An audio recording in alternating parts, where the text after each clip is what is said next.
economic growth is a self-reinforcing dynamic, which means it's like inherently somewhat fragile, right? If you don't have it for a while, it's hard to get back to it. There's a lot of economists who say we picked the low-hanging fruit and that's why we're stagnating. So Jason Crawford has this response: 5,000 years ago, all the low-hanging fruit was there and we didn't pick it. There has to be something about social conditions that enables you to pick any fruit at all.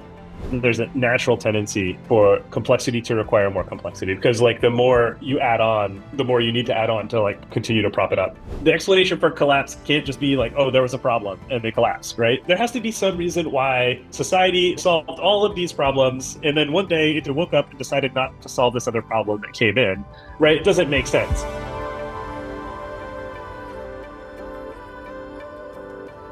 Welcome everybody to the Hope Axis.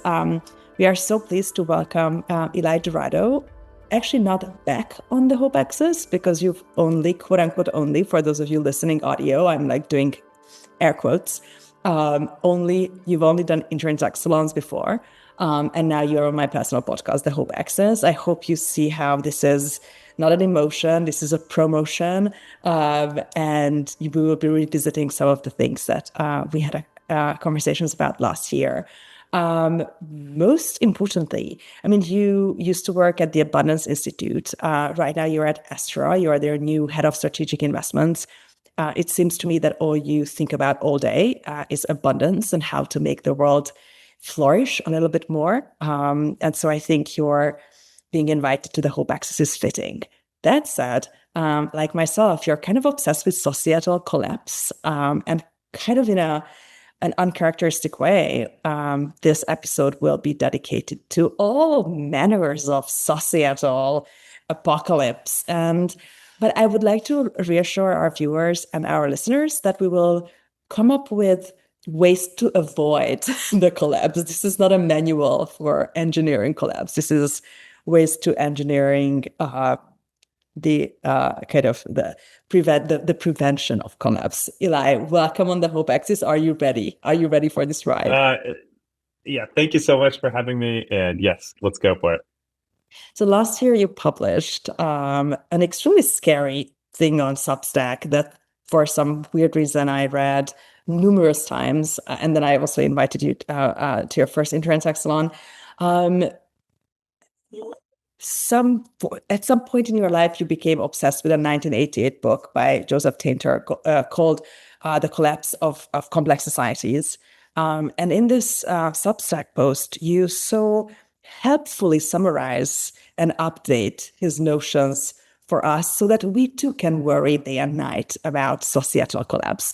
Do you maybe want to give us some biological and biographical background to what makes you so obsessed with this book and what made you publish this particular essay last year of all years?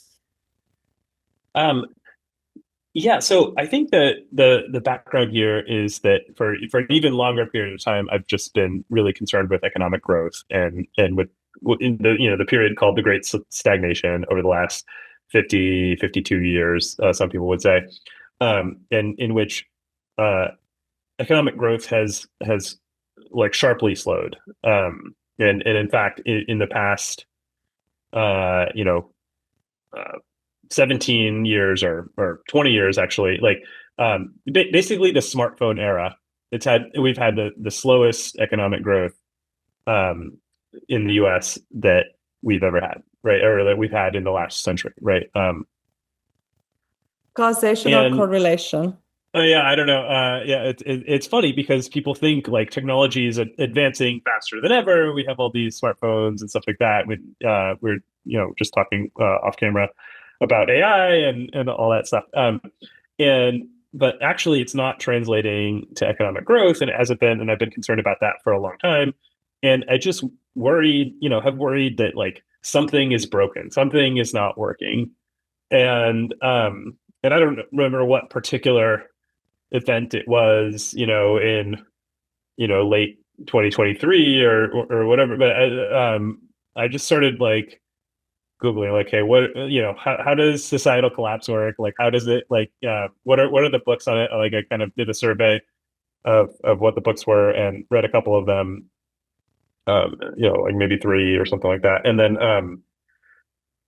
and yeah, the Joseph Tainter one it seemed like by far the best book that's been written on it. What were the other two? What were the other two books that you read? Do you remember? There's a Jared Diamond book that I think is not very good. And and I forget what else. Yeah, there's a lot of these like folk ideas around, or maybe it was a like Peter Turchin or something like that. Folk ideas around generations and how that there's like these cycles, and you really have to squint hard to make those work, in my opinion. The cryodynamics idea. Yeah. Turchin is coming on Interintellect. I don't know if this episode will be published before that event, but he's coming to talk about the book The End Times. Maybe this is what you mean. And so you disagree with him. You don't like the cryodynamic model? I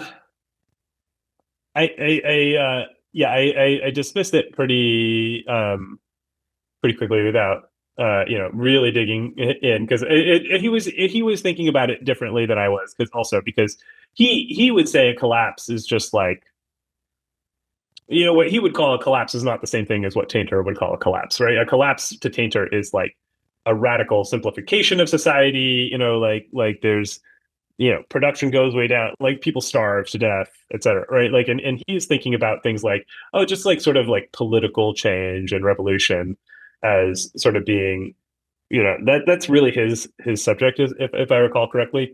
So it's just like, okay, this isn't what I'm looking for. I'm more interested in how things go really, really wrong, or really, really awry. And Tainter, I think, like in your examples, and I'm sure you will talk about them in a second. Like, you're talking about end of worlds. Like, even though Peter's new book is called The End Times, I think in the Tainter model that you're kind of like reinventing for the 21st century, you're talking about the collapse of entire civilizations. So you're closer to an Annie Jacobson model here, where Mesoamerican, Caucasian cultures just disappeared from Earth, and oftentimes we just don't even know what happened. That's right. Whereas like Turchin is more thinking about like the Russian Revolution, more like paradigm shifts and collapse. Paradigm shifts, like most people survive and stuff. But whereas like when the Mayan collapse, like 90% of the population got wiped out, or like in the Roman collapse, like maybe they didn't recover for 1,000 years, right? Something like that.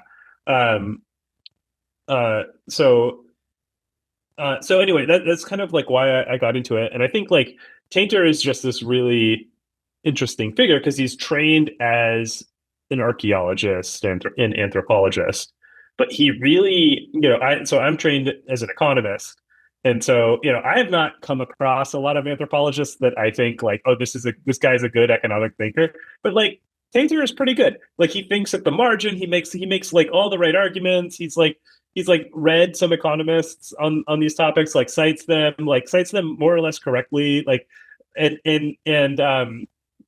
I found it very impressive. By the way, guys, if you're listening to us, this is exactly what economists think about the rest of us humans. Like, they're looking at like, are you thinking in the correct models? Are you looking at like diminishing marginal returns? If not, put it down and move on. I would say within economics, like anthropology, like has like a particularly bad rap because it's like a lot of Marxists and it's not like consistently a great deal, right? Like, this is not fully incorrect either as an assumption. Right. It's a bunch of Marxists. Right. Yeah. Right. Yeah, exactly. Or even worse, like French Marxists, like it gets worse. I'm sure they have valuable insights that economists don't have. But, I have French Marxist friends. Yeah. Yeah, exactly. It's fine. But I'm not trying to be an imperialist. But I was impressed, like to be as knowledgeable as he was about his field, and then also like being able to like apply these ideas that I think are in short supply in his field at the same time, and I think really comes together in a pretty strong argument And I just like kind of like, as I was digging in, I did see I saw like sort of the merit in like sort of looking at using his framework to think about historical instances of collapse, and then also like sort of like thinking about it in terms of the parallels to kind of what's been happening today. Yeah. That it did feel pretty smart, pretty interesting to think about.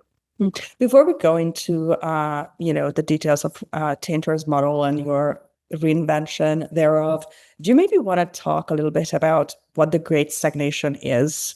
Because maybe there are people Yeah, listening, watching who are not, or maybe they have heard about it, but it's like yeah, this is everything you always wanted to know about the Great Stagnation, but you were afraid to ask. yeah. Well, okay. So the Great Stagnation was a term invented by our friend Tyler Cowen, who was also, my mentor, my PhD advisor. Um, and so I think the particular metric that you want to look at to assess the Great Stagnation is a metric called total factor productivity, which is just basic. It's, I think, the best measure of economic progress, right? It's trying, if you can look at GDP as a metric, and there's some flaws in that. You can look at GDP per capita as like maybe a slightly more refined metric, and then like TFP is just like taking that idea of like refining it a little bit and getting down to what you really care about, which is, how good is your economy at turning inputs into outputs? An economy that grows is like better at turning inputs into outputs, right? Like that is what total factor productivity essentially is. And from about 1920 to about 1973, TFP grew in the U.S. more or less consistently 2% a year. So it was like every year upon year compounding growth. The economy got about 2% better, and since then it's been less than 1% a year on average. And like as I was saying, since in the past 20 years, it's been less than 0.5% a year. So It's like that. It's like the Twitter profile. What happened in 1971? exactly, yeah, and I think about that as like total factor productivity. Started to it made a pretty sharp turn. It was 1973. It's not 1971, depending on your data series or whatever. But yes, that's But did something the happen there? fundamental Like issue. something Something happened happened. like 53 years ago, and people are still trying to figure out. I mean, this is why we run back to thinking about the Roman Empire and Girard and Strauss and all these other defensive thinkers, because nobody fully understands, right? Right. I love Margaret Macmillan's notion that I always quote, which is that there are 15,000 books written about why the First World War broke out, because we still don't understand, right? We kind of Yeah. understand why the Second World War broke out. And so there are no books written about Yeah. why, like exploring. And we feel the same way about like the early 70s, like something clearly happened, but we don't know. And so we have to run to anthropologists, we have to run to new economic models to even try to like create a framework for thinking about them. Yeah. So a lot of debate over exactly why. I have some ideas on that, et cetera. But then like I think less thought about is like what are the consequences of 50 years of stagnation, right? Like I think the consequences are that um the people lose faith in the system, right? They're like, like if you think about um an American living through that great period, so maybe somebody remembers being a kid in the 1920s, and they experienced this like rapid 2% TFP growth for 50 years, and then by 1970 or so, they're flying on jets. Their living standards have massively increased. They have household appliances that couldn't could only dream about. Color TVs, um, yeah, just radically improved quality of life just over their lifetime. By the time they're late middle age, let's say, and we don't have that anymore today. We do have like quite a lot of digital change, but I think you can go back a few. I remember the 1990s, and it wasn't that different, other than mobile phones and internet and all that stuff. Other than that, it was more or less the same. Cars have gotten better and more reliable and stuff like that, but a lot of things haven't changed. The kind of the shape of life that we live hasn't changed. Yeah, that's Even right. for And I me, I think mean, the other, when I grew up behind the Iron Curtain, right? And yeah, still there in the 90s, or sorry, in the 80s, late 80s. I mean, it wasn't that different in some weird way. yeah, And I often think about that. Yeah. There was less of everything, but the kind of structural attributes of life. And I often think that that's actually like we, in some weird way, we live in a Victorian society. Like we uh-huh, adjusted for suffrage, and we, don't, at least in the West, we don't do child labor anymore unless you're in show right, business or in professional sports. Sorry. But like ultimately you could, like, I could easily imagine you in 1846 in London, and I would kind of know who you would be, what you would be doing with your life, and what stuff you would be writing. But it's much harder to imagine you in 1746, right? So Hmm. there is something there with the industrial revolutions With and the the Industrial Revolution, urbanization. that just Yeah, yeah. it was like the first singularity, right? Yeah. And I often Uh, play this game. Like I have this game that I play when I don't fully understand who somebody is, especially in like very cutting edge technology. That I imagine this person in like 1866, like what kind of archetype they would be. hmm, And then you immediately know who like Elon Musk or Mark Zuckerberg would be in the Victorian era, because suddenly you sense that there is a Dickens character lurking there. hmm, Is that the inventor? Is that the magnate? Is that the newspaper mogul? yeah, And you know exactly who this person would be. And then you find out a lot about them, just like using this almost Agatha Christie type, you know, or classification of people. uh-huh. So you grew up in Hungary, right? And have they? I know like Poland has done incredibly well over the last several years. Is Hungary kind of in that camp of like No, really rebounding, or is it still stagnating?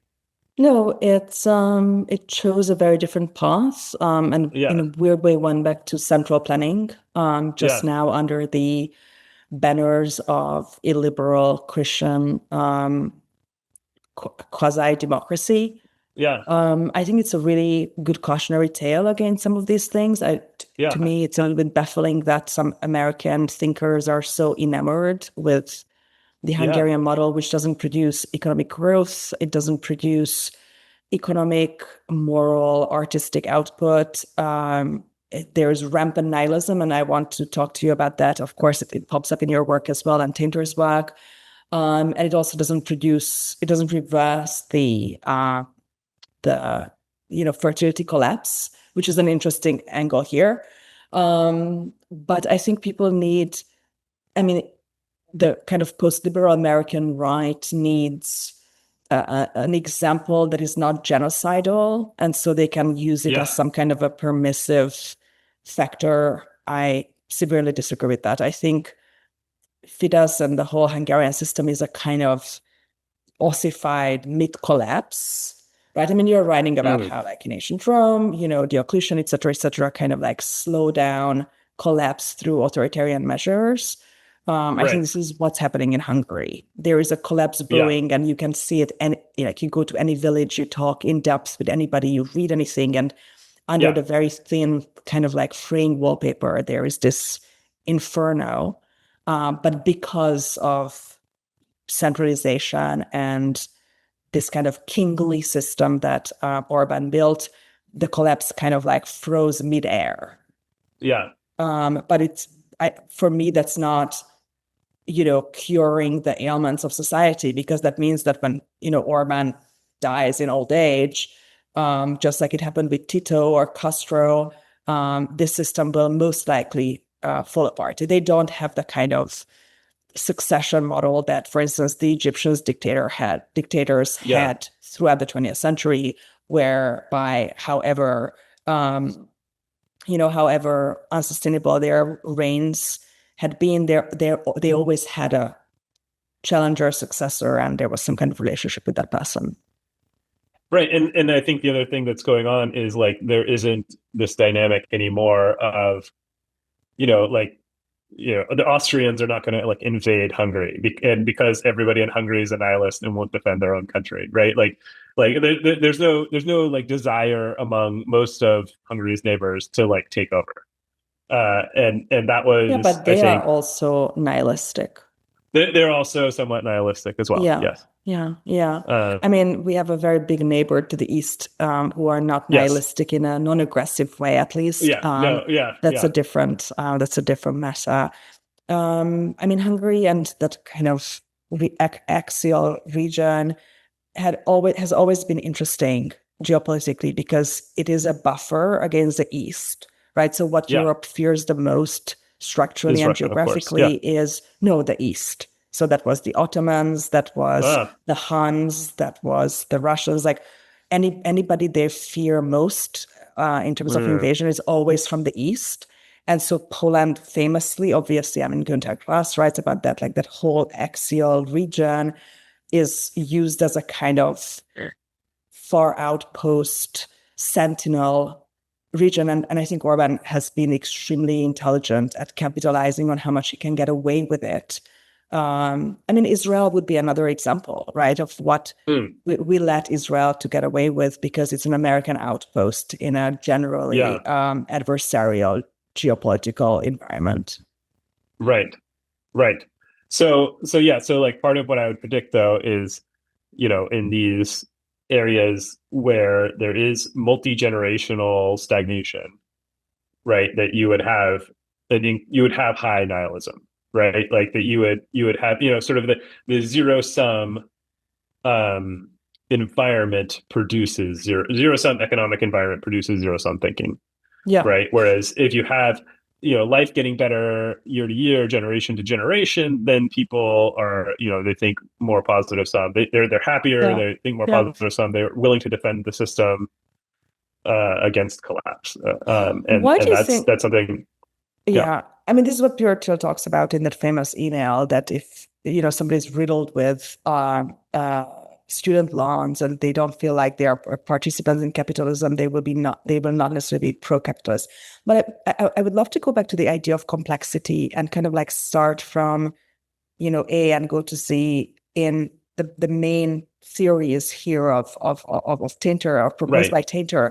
But before that, I'm so curious. My friends and I were recently talking about the movie Spring, Summer, Fall, Winter, and Spring Again, which is a Buddhist movie, beautiful, about the circle of life and how, in traditional societies where you lived in nature, whether as a hunter or as an agriculturalist, you had the kind of samsara, the idea of recurrence.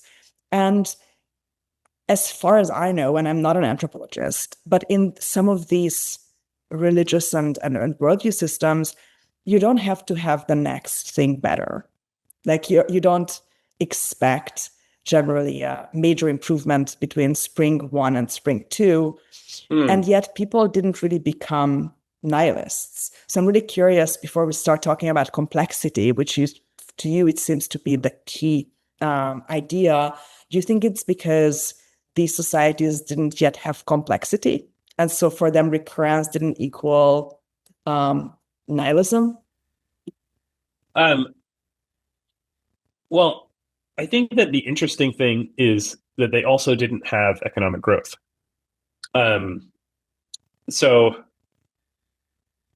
I think that my view is that like you need some economic growth in order to create the social conditions whereby you get more economic growth, right? Like that it's like sort of self reinforcing, because when you have economic growth, then you get people saying things like, being pro-social, like going for win-win solutions, and then and sort of like, validating things like property rights and so on, right? Like that,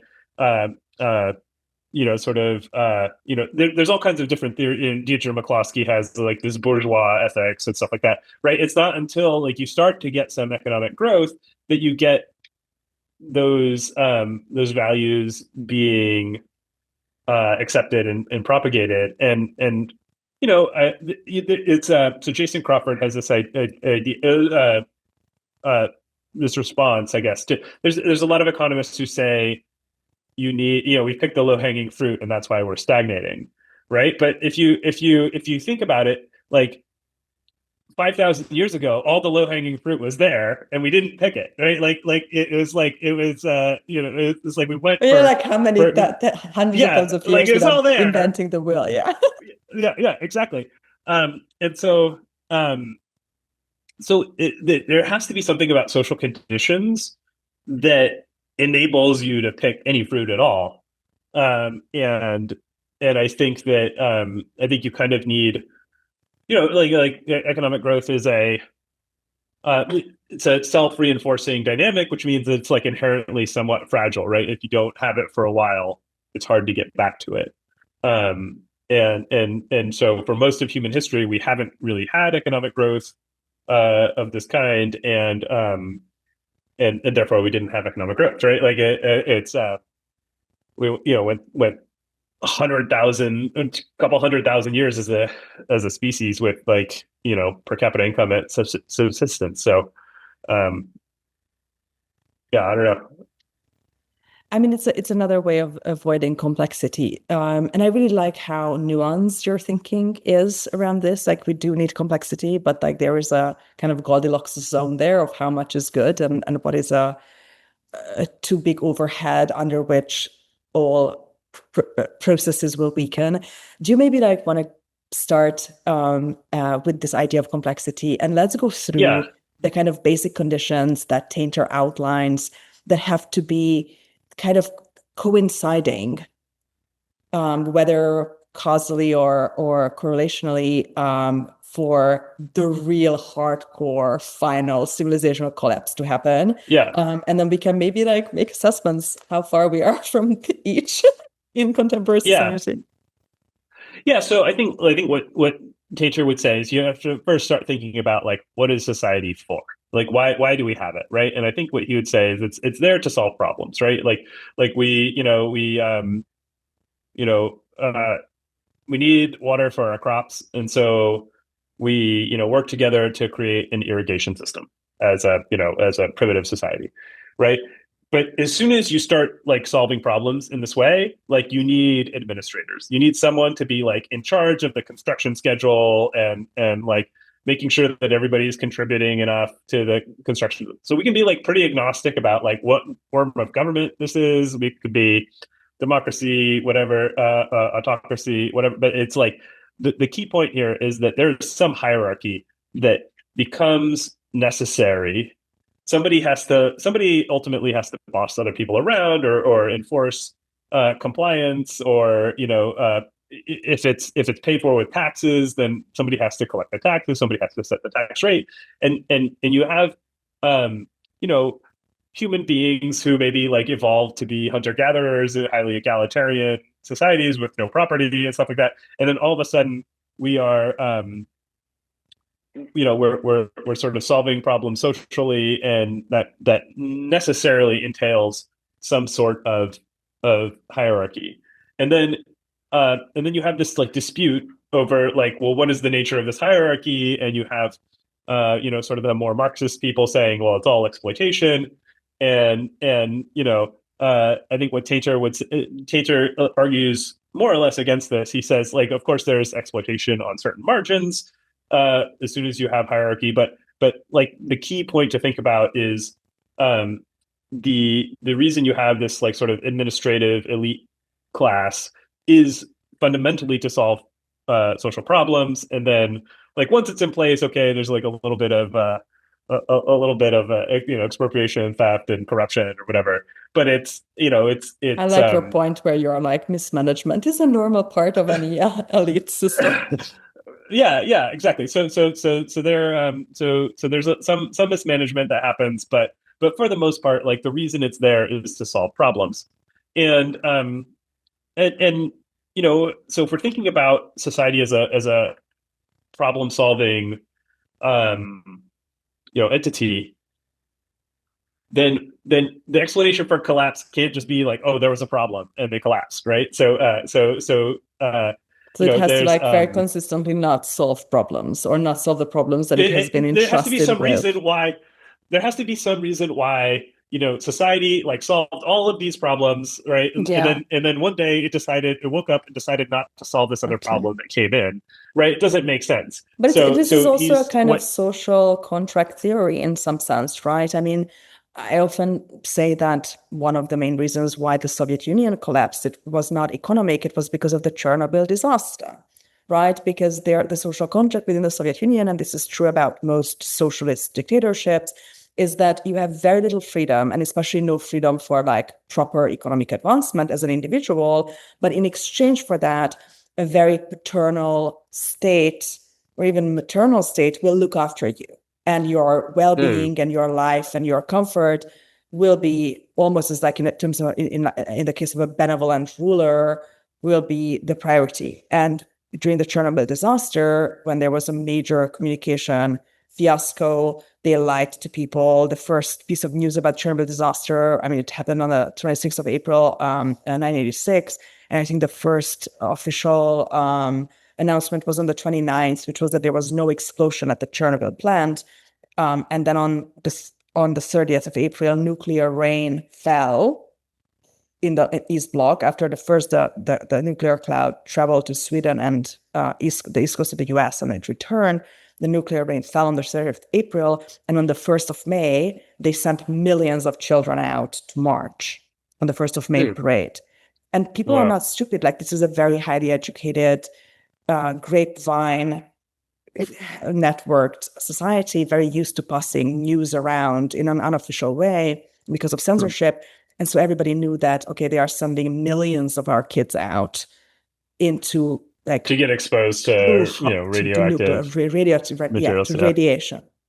And I often think that this is where, and this is what I was actually worried about during COVID, that in many places the social contract would collapse because the people, erect and then tolerate their elites to get a certain job done, as you say, to solve a problem. But I often wonder whether that has been truly undone in the US as well, whereby it was the opposite narrative for a very long time. You don't get the social net, you don't get the paternal, maternal state looking after you, but in exchange, you can succeed. And we see that a lot of these like Turchinian problems start when people are like, I'm neither getting healthcare, education, paternal leave, whatever, from the state, and I also can't advance. Now what? Yeah. I mean, I think my sort of, to tie it back to the stagnation stuff, right? It's like we've had a stagnation for 50 years, but it hasn't been an even stagnation, right? It's not like stagnation for everybody in the same measure. It's like some people are doing fine, right? If you're in the tech industry, you're doing fine. If you are, if you live in Arkansas and I don't like work at some factory and now that factory shut down because like we can't keep up with other countries because like we've had so much complexity or something like that we've made it impossible to be successful in particular lines of business, right? It's like the sort of the lack of like broad-based economic growth. I think that's the biggest problem. It's not just like the absolute decline in economic growth. And in fact, like, TFP growth has been negative in some countries, like, European countries like Italy and Spain. It's actually been, negative. So it can't just be that, or maybe they're becoming a little nihilist too. But But I think it's in particular just the lopsidedness in the U.S. economy about like some sectors growing really fast and others becoming much less productive over time. That's the thing that is really a killer, right? If you have healthcare getting, 3 times more expensive, which it has, in sort of like absolute terms, regardless of who pays for it, right? Regardless of what your insurance system is, like 3 times more expensive in the last, um, you know, 40 years or something like that. Then like people, that's gonna put a lot of strain on people. They're gonna be unhappy, and that breeds sort of feeling like you can't, you're not, it's life is not getting better for you is the thing that I think is breeding that nihilism then. So as Tainter kind of guides us through the different stages and the different factors behind the societal collapse, one of the first things that you are highlighting is the depletion of an important natural resource. But the second thing that you bring up immediately is that there is insufficient response to this. So there is Yeah. kind of a bureaucratic elite that miscalculates or misunderestimates, what the severity of the problem. Do you think this can go both ways? Like there can be overreactions and too little reaction from people? And do you see any similarity with anything happening today? Well, I think you can think about you can think about like the support of the public as a resource problem that the elites should be managing, right? And that they're not. So um, so just like sort of solely explaining things in terms of, well, the elites are mismanaging things, isn't a good answer, because it's like, well, why are they mismanaging this problem that has the same structure as every other problem that we're supposed to be managing, right? We're supposed to be managing sort of like resource problems for society. So if we can build the immigration or the irrigation system, like why can't we build the system that like keeps the population like happy, right? And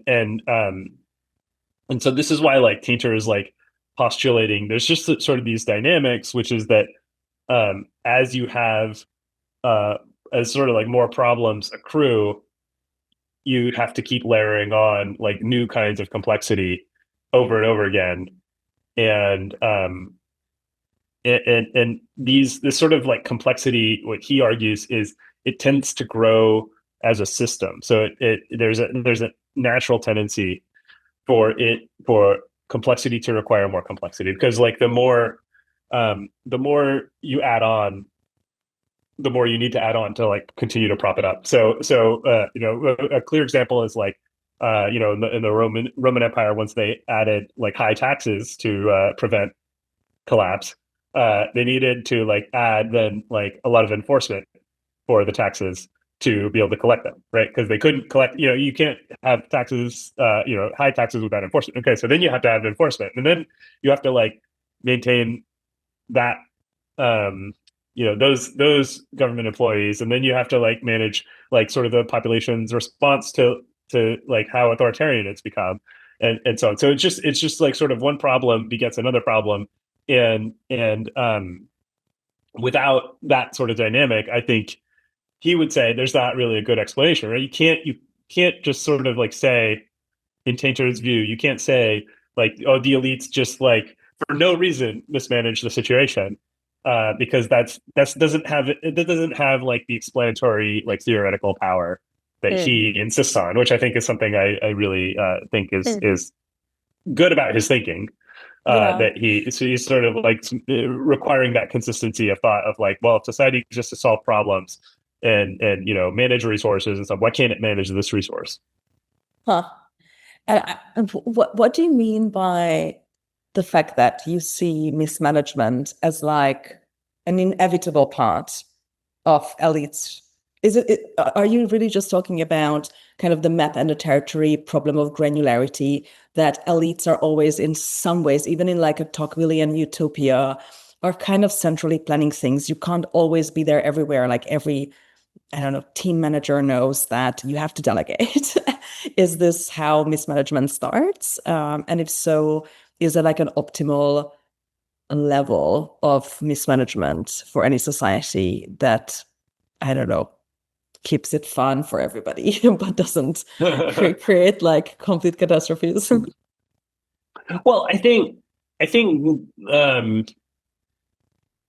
maybe we could be talking about two separate things. So one is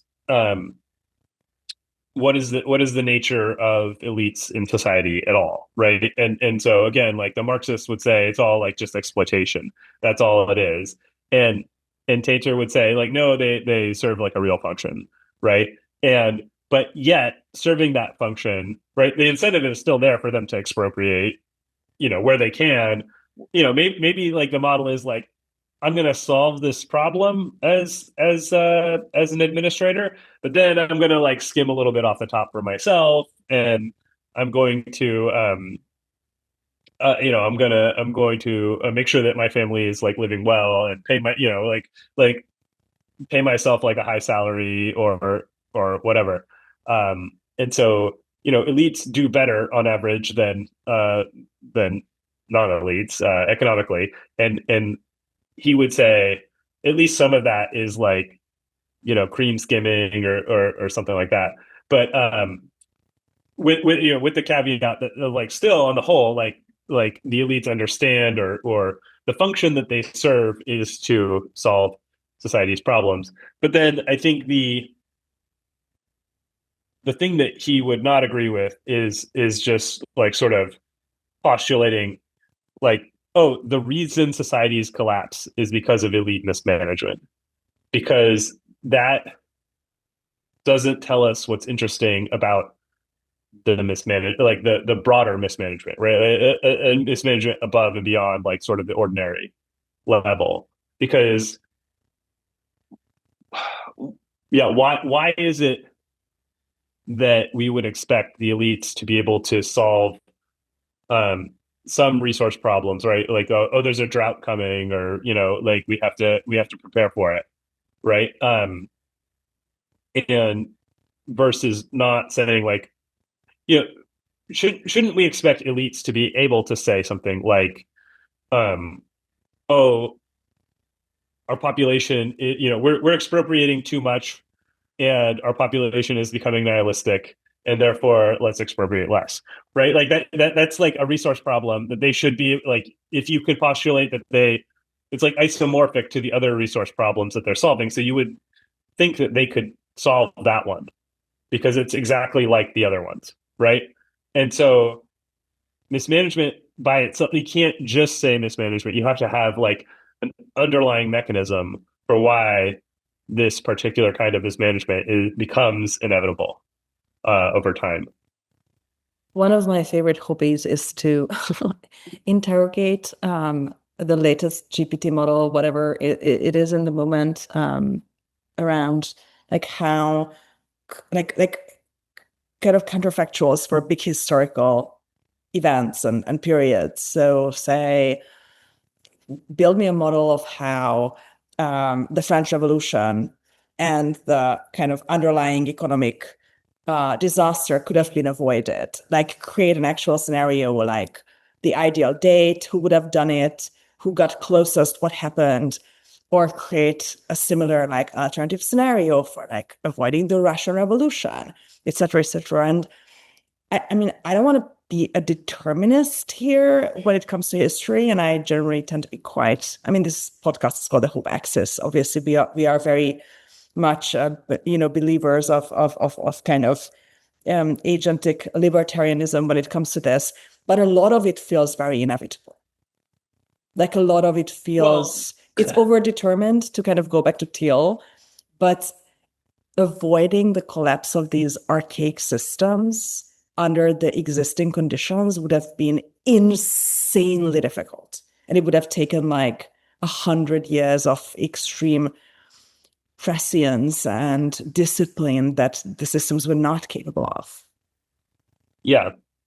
So yeah, what Tainter says is that you can kick the can down the road if you have some sort of resource subsidy, right? He thinks in terms of like energy subsidies, and he means maybe different things by that than we would mean today. But like if you think Or is it about the stored sunlight that yeah developed yeah like yeah agricultural wealth? yeah agricultural wealth, right? So the Romans, they conquer most of Europe, and parts of Africa and the Middle East, and they're looting those treasuries, and that's like a subsidy that enables them. There's some great parts in the book where he's talking about they looted this treasury, and then that enabled them to like abolish taxes on themselves. So they basically said, okay, our tax rate is now zero, because we have like a few decades worth of treasure now, and we can just buy things, I right? think it's And also then called theft between normal people. yeah. No, it's Oh just yeah, like yeah, yeah, theft. yeah, Yeah, yeah, yeah. They stole. They took resources, right, from other people. But it is like it is in some sense like many years of stored sunlight. It was an agricultural society. They grew crops. They converted those crops through trade and so on into treasure. And then the Romans were like, well, we can just like take the treasure and we can spend it down over time and use it to meet our needs.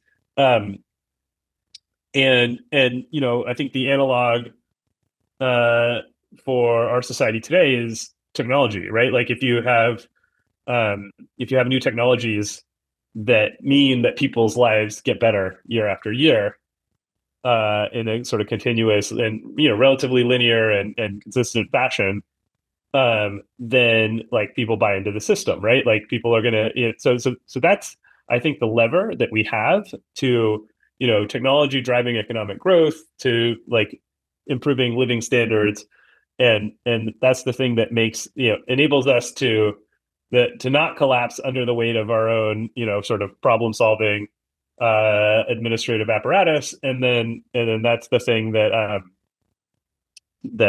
you know at least could give us another century or more of staving off collapse. that's the maximum, you think? Oh, I don't know how long it could be. It could be longer. But you think I it's think inevitable? You think it's inevitable eventually? no, I don't necessarily think it's inevitable. I think Tainter would say, um look, you always need another subsidy at some point, right? Like, so he would, I think that's his view. I think a lot about like frontiers that could open up, and if you think about over the next 100, 200 years, we could realistically, I think, expand into the solar system and stuff like that. And things are going to get wild and interesting. But there will be like opportunities um, to really have adventureful and interesting lives, Mm. and so on in the future. But I think that's the kind of thing you need is new Expansion. new technologies, expansion, right? And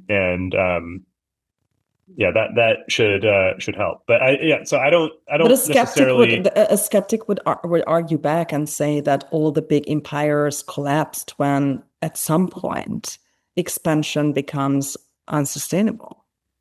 Well, that is exactly right, right? Like that's what yeah. I mean, this is to take the Roman example, right? Like they Exactly. expanded, and then sort of just the cost of holding the territory Yeah. became overwhelming. If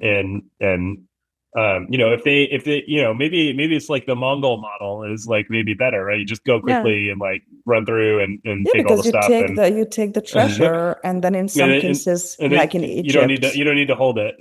yeah, but in some cases, like in Egypt, where you can like, grow crops, it was great to have Egypt as a Mm. colony, Yeah, yeah, right? But in other cases, like the yeah. transportation and the cultivation, like you've taken the treasure and then you should move on.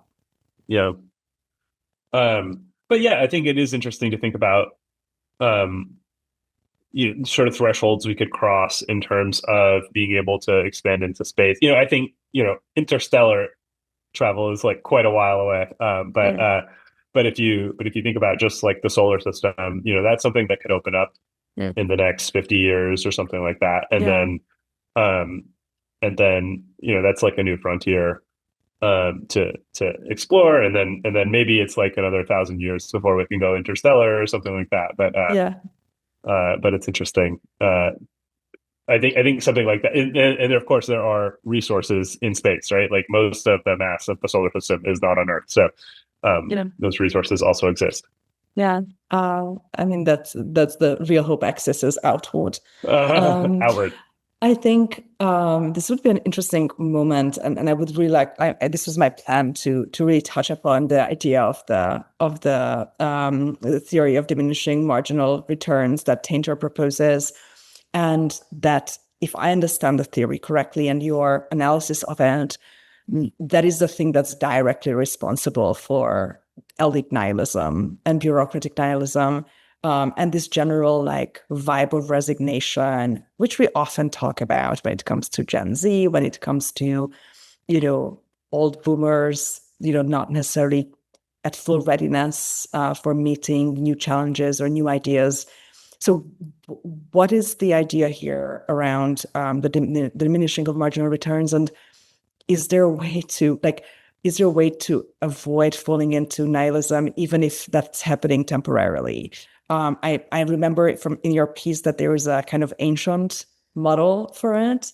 Is this something that you're seeing in today's world as well? I mean, you could think about, like a particular problem that somebody might want to solve. Like, so maybe 100 years ago, we were worried about, factories being located in certain neighborhoods, and so we created like a zoning rule, right? And then somebody comes forward and says like, oh, there's like another problem, like not just factories. It's like I don't want apartment buildings here either. And then so they add another thing, and then sort of you could argue that like maybe it is the case that like keeping factories, from belching smoke like near schools or something is like a good thing. But then like sort of like you keep solving incremental problems, and at some point the sort of the marginal benefits of like everything you have to layer on top to continue solving those problems, like the value of your solution is getting lower and lower as you go up the scale, right?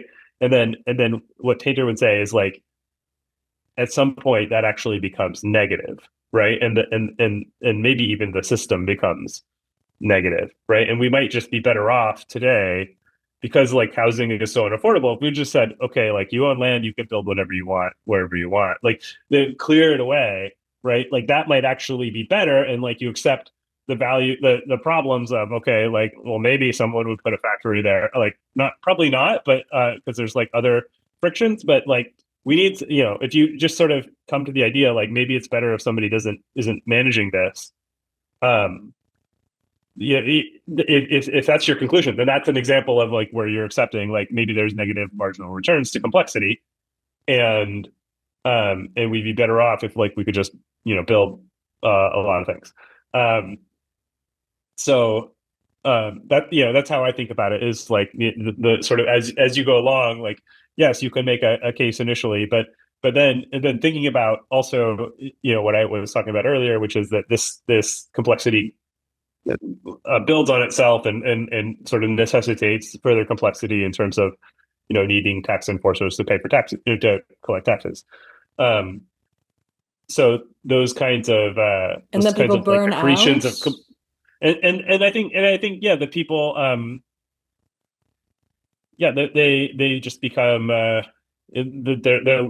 don't see the point. Their lives aren't getting better. And so you have the Roman peasants who are just they're barely survive. They're growing crops, they're paying tons in taxes. Their sons are conscripted to like be in the same profession. Like they had this like law that said like, okay, you can't stop being a farmer. Your family can't stop farming if you were a farmer. They would say like your next generation also has to farm because like people would want to stop farming otherwise. And so you have sort of this like accretion of all these rules and stuff, and then the Goths show up, and the Visigoths show up, and it's like, okay, well, come on in. Like, I don't not too happy with the Romans, so I'm not going to put up a fight to like defend the current system. I'm gonna like stand down and stand aside and welcome you as liberators instead of like posing some resistance. Yeah, I mean, I thought the sort of the interesting So analogy. nihilism I is don't in know. the population. It's not in the elite, or is it It's also in the exactly, elite? yes. It's it's yeah, I think it's in the population, right? Like so I think like I don't know if you remember like a couple of years ago now Prigozhin was like starting his march on Moscow, right? Like and I was like, watching that, and I was like, people are standing aside, right? Like for some reason he stopped, but like the military, the regular Russian military was not opposing him, and that is a sign of like a lot of nihilism, right? Latent nihilism. There's like, I'm not going to stand up. I'm not going to like. If there's going to be a civil war between Prigozhin and Putin, like I'm not going to get in the middle of it. Um, and I think I think it would have been very interesting had he continued.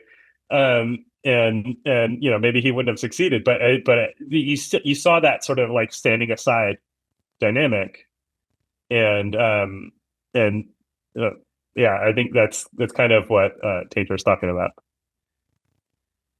So what's the to kind of go back to the Peter Thiel email about millennials being completely checked out at the time of the system because of much lower probability for them to buy property or to pay back their student loans on time. And generally, this just, I mean, we don't necessarily want to go into details, but there are so many signs of people having, less hope for the future. What can be done about this? Like, other than obviously running the Abundance Institute, working on Astra, building Interintellect, but we are kind of outliers. Like, we are the crazy people. Yeah. Not everybody is able to do these weird projects. We give up a lot of comfort and certainty in our lives to be able to do this, mostly because we don't really have a choice. We are like this, and this is who we are and what we do. Yeah. But people probably, even in 2025, want to be, doctors and music teachers and surgeons, and they want to own a nice cafe and just, mind their own business, literally. What can they do, right? How can we ensure that they still feel part of the system? Yeah, I think that part of the challenge is that like one person, I would say like one person can just like, be more agentic, right? As my colleague Kate likes to say, who I think is going to be on your podcast soon. So taking sort of responsibility for your own life and trying to make it as good and meaningful as it can be is obviously like answer number one. But I think that to a considerable degree, it's up to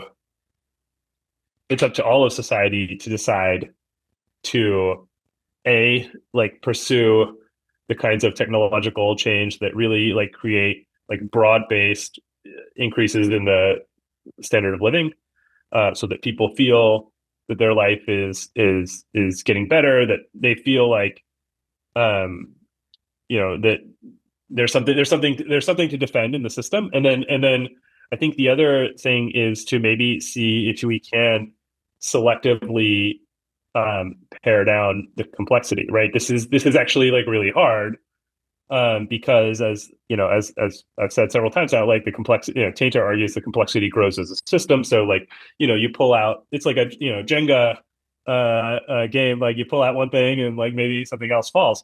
But maybe it's like you sweep away some top layers of the Jenga tower or something like that.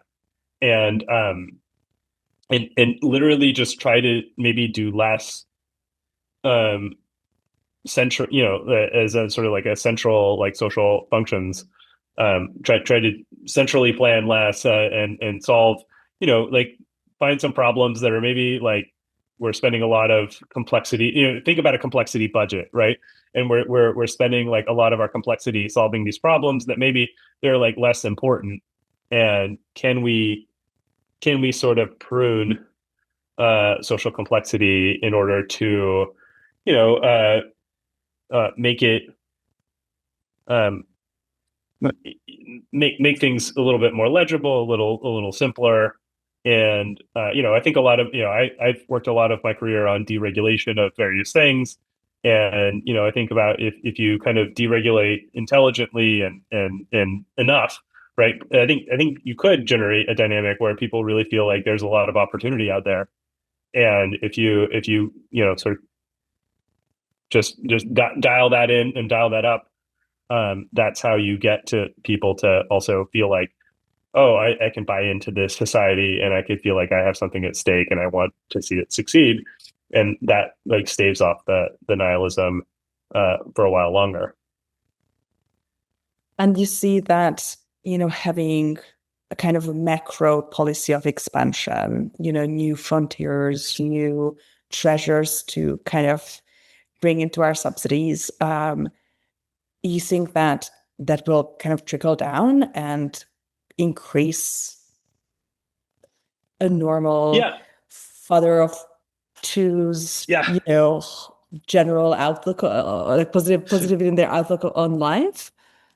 Yeah, I mean, I think so. I think that we have this idea right now that technology is inherently inequality producing, right? Like that new technologies are things where, so for like, tech, software, internet, smartphones, AI, right? It's like a very small, we all get the benefits of like using these technologies, but those are not like huge economic gains. And so a lot of the gains really flow to like a relatively concentrated set of people. But if you think about other technologies that we could develop, like very cheap clean energy or like cures for like, say we could cure like basically every disease. You could have like, let's say we had cheap and safe gene therapies for basically every condition, you could potentially cure with that. Like those kinds of innovations have very broad-based welfare effects. And if you could, really push down the gas pedal on those, then I think that you do get, I think that is in fact what would get you people buying in to society. And, I think we saw this in the middle of last century, right? Like where, as I said, like things were getting a lot better the 1920s to 1970s or early 1970s. And, the cynicism there was some cynicism towards the end of that period, but it was all centered on things like civil rights and environmental stuff. It wasn't this like sort of economic cynicism in the same way. I completely agree. And I always felt that narratives are created by us and they are often very cheaply created. And one of the smallest little change you can like affect in your own life is just start talking about the narrative differently in private conversations, and how you talk to your mother, how you talk to your family, how you talk to your friends, what books you're recommending to people, what you tweet, what you post on your company Slack, what projects you propose. And, this is something that where we are deeply equal as humans. Not necessarily, I mean, people who want to get involved in politics, you can do that locally, you can do that on the national level. You can start a Substack, you can run Interintellect salons, you can run picnics near your house and just like put a flyer out in the local supermarket. And in this sense, we are all deeply empowered creatures. And, you can start conversations to increase hope and also to have like encourage people to think about what they want. Right? That's a much more adult position than just like whining about what you don't have. Right. And I think actually that is a major problem we have today is that there is not a really like a vision of the future. All the Yeah. sci-fi is dystopian now. You ask people what they want, and they kind of know that they don't want this, but they don't have a concrete vision of what they want. Whereas, in the 1960s, um, with decades of like rapid progress under your belt, like you had like really like visionary ideas, like, oh, we're gonna go to space, we're gonna like uh, you know, uh, create energy too cheap to meter. People were thinking about those ideas, and that you had the Jetsons Yes. um, and people just thought like progress would keep going, Yeah. and then it slowed down. So we have Virginia Postrel and Jason Crawford that you Yeah, are a mutual friend coming on Interintellect to do a salon about the glamour of tomorrow and yeah, what responsibility we all have to kind of help other people visualize a better future. And this really often yeah, is just about how we talk about things. yeah, So this is our homework for everybody who has been watching or reading or listening to us. Please talk more positively about the future and be very agentic, to quote Kate Hall again, and try to like verbalize what you want. Oftentimes, life finds a way of giving it to you once you can kind of articulate it. yeah, And group conversations, group inquiry can be extremely helpful for arriving at your conclusions.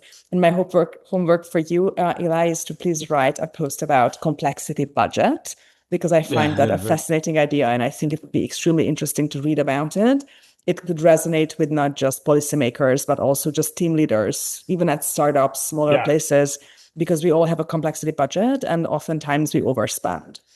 And when yeah, you hear startup employees talking about, oh my God, I create more Google documents or Notions or linear entries for tasks than how much I actually get done, they are talking about overspending from the complexity budget. And yeah, I would love to see this phrase kind of entered into colloquial use. So that's my yeah. request. This is what I want. Okay, that Thank sounds you so good. much for joining us, Eli. This was absolutely fantastic. And everybody read Eli's blog and follow him on Twitter. He is one of the most hopeful humans out there. Well, thank you so much, Anna. Then it's been great chatting with you. Thank you so much.